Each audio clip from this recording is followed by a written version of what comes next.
5 News reporter Bo Russell is at the Benton County Courthouse speaking with Carter's family about how his life is still making a big difference across the state.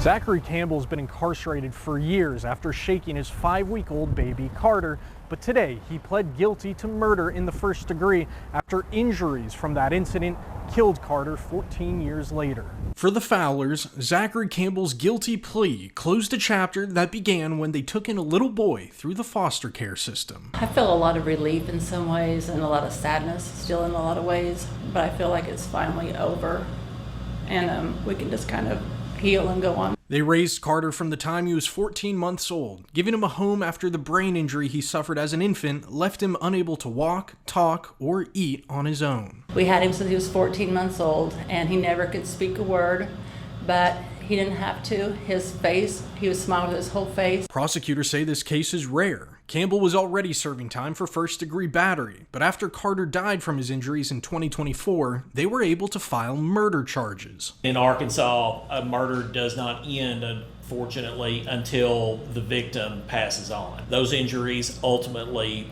killed Carter.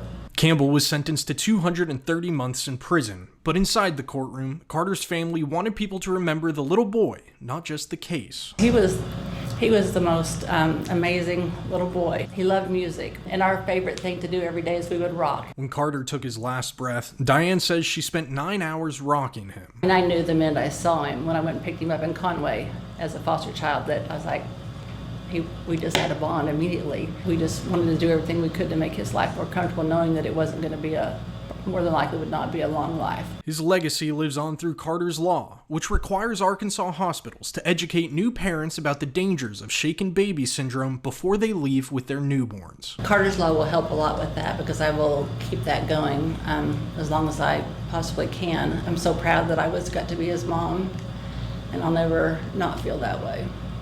So he was a true joy. The Fowlers say they'll continue sharing Carter's story in hopes of preventing other children from suffering the same fate. In Bentonville, covering news where you live, I'm Bo Russell, 5 News.